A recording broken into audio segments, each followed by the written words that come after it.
அஸ்ஸலாமு அலைக்கும் ஃப்ரெண்ட்ஸ். இன்றைக்கி அரிசி ரொட்டி எப்படி செய்கிறதுன்னு பார்க்கலாம். இது ரொம்ப சிம்பிளான டிஷ்ஷு அண்ட் ரொம்ப டேஸ்டியாக இருக்கும். எனக்கு ரொம்ப பிடிச்ச ஒரு இதுக்கு தேவையானது பார்த்திங்கன்னா அரிசி மாவு, கீரை, வெங்காயம், பச்சை மிளகா, தயிர், உப்பு, இவ்வளோ தான் தேவையான பொருள். கீரை எந்த கீரைனாலும் உபயோகம் பண்ணலாம். நான் இன்றைக்கி முருங்கைக்கீரை உபயோகம் பண்ணியிருக்கிறேன். ஏன்னா எங்கள் வீட்டில் முருங்கை செடி இருக்கிறதுனால முருங்கைக்கீரை உபயோகம் பண்ணியிருக்கிறேன். சிறுகீரை போட்டு செஞ்சாலும் எனக்கு ரொம்ப பிடிக்கும். எங்கள் அம்மா கீரையை மட்டும் இல்லை, காய்கறி கேரட்டு திருவி போட்டு செஞ்சால் கூட ரொம்ப நல்லாயிருக்கும்னு சொல்லுவாங்க. நான் பொதுவாக கீரையில் சிறுகீரை இல்லை முருங்கைக்கீரையில் தான் செய்வேன். இப்போ 1 கப்பு அரிசிக்கு 1.5 கப்பு இல்லை 2 கப்பு தண்ணி தேவைப்படும். நீங்கள் அதில் என்ன பண்ணுவீங்கன்னா, பொதுவாக 1.5 கப்புன்ற கணக்கு வச்சுக்கிங்க. 1 கப்பு தண்ணியை ஊற்றி தண்ணியை சூடு பண்ணிக்கிங்க. 1/2 கப்பு தண்ணியை வச்சுக்கிங்க. அப்புறமால நம்மளுக்கு பிணையிறதுக்கு தேவைப்படும், அப்போ உபயோகம் பண்ணிக்கிறதுக்காக. இப்போ தண்ணியில் உப்பை போட்டு வெங்காயம் பச்சை மிளகாயை போட்டு கீரையும் அள்ளி கொட்டிடுங்க. தயிரையும் போட்டுருங்க. தயிர் இப்போ 1/4 கப்புன்னு சொல்லி அளவு நான் கொடுத்துருக்குறேன்.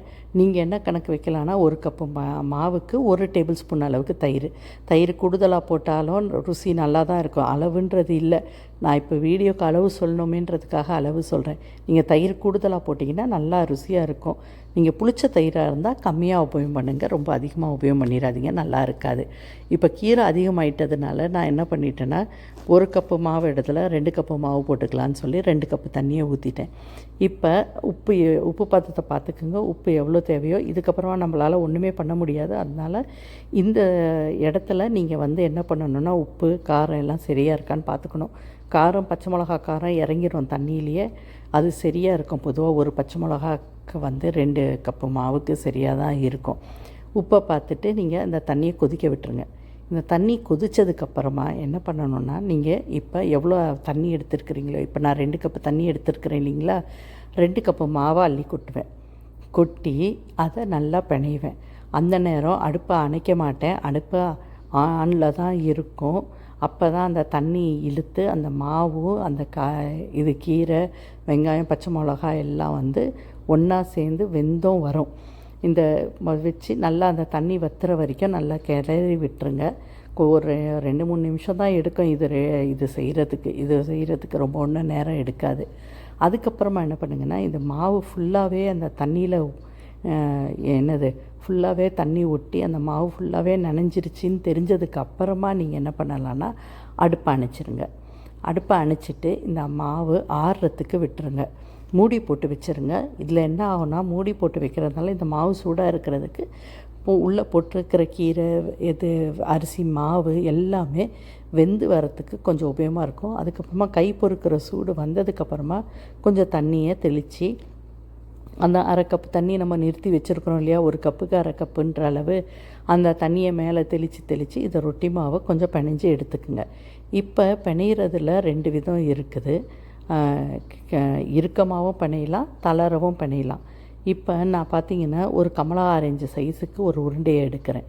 அந்த ஆரஞ்சு சைஸ் உருண்டை தான் சரியாக இருக்கும் ஒரு ரொட்டி சுடுறதுக்கு, இந்த அரிசி ரொட்டி சுடுறதுக்கு. இப்போ ஒரு தோசைக்கல்ல அதை வச்சுட்டு தண்ணியை தொட்டு நீங்கள் என்ன பண்ணணுன்னா நல்லா மெலிசாக தட்டி எடுக்கணும். இப்போ நான் அடுப்பு ஆனில் வச்சே தட்டிட்டேன். புதுசாக செய்கிறீங்க அப்படின்னா ஆனில் வச்சு தட்டாதீங்க, உங்களுக்கு கை சூடு பொறுக்காது. அதனால் நீங்கள் கீழே வச்சுட்டு தோசைக்கல்லில் தட்டிட்டு அதுக்கப்புறம் தோசைக்கல்ல ஏற்றிட்டு எண்ணெய் போடுறதுக்கு ஒரு விதம் இருக்குது. நான் இந்த ஸ்பூனை பார்த்திங்கன்னா நான் அடியில் விட்டுட்டு எண்ணெயை விட்டுருப்பேன். அப்படி விட்டிங்கன்னா என்ன ஆகும்னா, எல்லா பக்கமும் எண்ணெய் ஒட்டி அந்த ரொட்டி நல்லா வெந்து வரத்துக்கு உபயோகமாக இருக்கும். திருப்பி 2 பக்கமும் எண்ணெயை விட்டு அதை நல்லா செவக்க சுட்டு எடுத்துருங்க. அதுக்கப்புறமா இதை தேங்காய் சட்னி வச்சுட்டு சாப்பிட்லாம், ஊறுகாய் வச்சுட்டு சாப்பிட்லாம். நான் வெறுமனே சாப்பிட்ருவேன். எனக்கு அரிசி மாவு ரொட்டின்னு சுட்டு கொடுத்தாலே போதும், வேறு எதுவுமே தேவையில்லை. சும்மாவே புட்டு சாப்பிட்டுக்கிட்டு இருப்பேன். அண்ட் இறுக்கமாக பண்ணிடுறது எனக்கு பொதுவாக பிடிக்கும். ஏன்னா நம்ம சாப்பாடுக்கு உட்காந்து சாப்பிடணுன்றது இல்லை. இப்போ நான் என்ன பண்ணுறேன்னா, அது ஃபஸ்ட்டு வீடியோ ரொம்ப சின்னதாக கட் பண்ணி எடுத்தேன் இல்லைங்களா. நீங்கள் நினைக்கிறீங்க நான் டப்புன்னு ரெடி ஆயிரும். மாவு பிணைஞ்சிருவோம், ஒரு 5 நிமிஷம் கூட எடுக்காது பிணையிறதுக்கு. அந்த மாவு ரெடி பண்ணுறதுக்கு ரொம்ப நேரம் எடுக்காது. ஆனால் இந்த அரிசி சுட்டு எடுக்கிறதுக்கு கொஞ்சம் நேரம் எடுக்கும். எனக்கு ரொம்ப நேரம் எடுக்கும்ன்ற மாதிரி தெரியும். ஏன்னா எனக்கு அவ்வளோ இஷ்டம். அது எப்படா ரெடி ஆகும், எப்படா வாயில் போட்டு போடுவோன்ட்டு சொல்லி இருப்பேன் நான். அதனாலேயே இது வந்து ரொம்ப நேரம் எடுக்குது குக் ஆகிறதுக்குன்ற மாதிரி எனக்கு ஒரு ஃபீலிங்கு. ஸ்பூனை வச்சு கொஞ்சம் தளறி கொடுத்தீங்க. பாருங்கள், நான் திருப்பி திருப்பி தரேன். அதே மாதிரி ஸ்பூனை அடியில் வச்சு தான் எண்ணெயை ஊற்றுவேன். ஏன்னா அப்போ தான் இதாகும். திருப்பி இந்த ரொட்டியை நீ நல்ல பிள்ளை இல்லை அப்படின்னு சொல்லிவிட்டு நம்ம கொஞ்சம் தடவி கொடுக்கணும். நல்ல பிள்ளை வெந்து வந்துரு அப்படின்னு சொன்னோன்னா அது வந்து நல்லா வெந்து வரும். வேறு ஒன்றும் இல்லைங்க, கொஞ்சம் அழுத்தி அழுத்தி நம்ம வந்து சுடணும். அப்போ கொஞ்சம் நல்லா வெந்து வரும், கொஞ்சம் சீக்கிரமாகவும் வெந்துடும். அதனால் அதை கொஞ்சம் அழுத்தி நீங்கள் வந்து சுட்டிங்கன்னா போதும். இப்போ பார்க்குறீங்க இல்லைங்களா, எனக்கு 2வது சுட்டு முடிக்கிறதுக்குள்ளே கூட பொறுமை இல்லை. வயசாயிருச்சு, ஆனால் இதுக்கு பொறுமை கிடையாது. புட்டு எடுத்து வாயில் போட்டுக்கிட்டேன். இதையும் சுட்டு எடுத்து வச்சுக்கலாம். இப்போ மீதி உள்ள மாவை நான் ஃப்ரிட்ஜில் அதே கமலா ஆரஞ்சு சைஸுக்கு உருண்டைங்களை பிடிச்சி ஃப்ரிட்ஜில் வச்சுட்டு மறுநாள் ராத்திரி இது எனக்கு அதே மாவை இது பண்ணுறேன். இது எதுக்கு உங்களுக்கு காட்டுறேன்னா, மாவை நீங்கள் வந்து ஒரு 5 நிமிஷம் கூட எடுக்காது பிணைஞ்சு எடுத்து ஃப்ரிட்ஜில் வச்சுக்கிட்டிங்க, எப்போ தேவையோ அப்போ இந்த சப்பாத்தியை சுட்டுக்கலாம். அண்ட் இப்போ பார்த்தீங்கன்னா இது வேறு அடுப்படி, அது வேறு அடுப்படி பார்ப்பீங்க. வேறு ஒன்றும் கிடையாது, எனக்கு 2 அடுப்படி உண்டு. அதனால் 2துலேயுமே வீடியோ எடுத்துருக்கிறேன். இது வேறு வீடுன்னு நினச்சிடாதீங்க, எல்லாம் ஒரே வீடு தான். இப்போ வந்து நான் மறுநாள் இதை ஃப்ரிட்ஜில் வச்சுருந்தேன். அந்த கமலா ஆரஞ்சு சைஸுக்குள்ள ஒரு உருண்டையை எடுத்து எனக்கு வந்து எப்போ சுடணுமோ அப்போ எல்லாம் இந்த உருண்டையாக பிடிச்சி எடுத்து வச்சுட்டேன்னா எப்போ தேவையோ அப்போ எல்லாம் எடுத்து இதை வந்து சப்பாத்தியை எனக்கு சுட்டுருவேன். எனக்கு இந்த அரிசி ரொட்டி மேலே என்ன அப்படி ஒரு இஷ்டம்ன்ட்டு எனக்கு தெரியல, ரொம்ப இஷ்டப்பட்டு சாப்பிட்றேன். சுட்டு எடுத்துக்கிட்டு சர்வ் பண்ணி பாருங்கள். இது உங்கள் குழந்தைங்களுக்கு செஞ்சு தாங்க. மற்றபடி வெளியில் மற்ற சாப்பாடை விட உங்களுக்கு செய்கிறதும் ரொம்ப சுலபம் அண்ட் ரொம்ப ஈஸி கூட.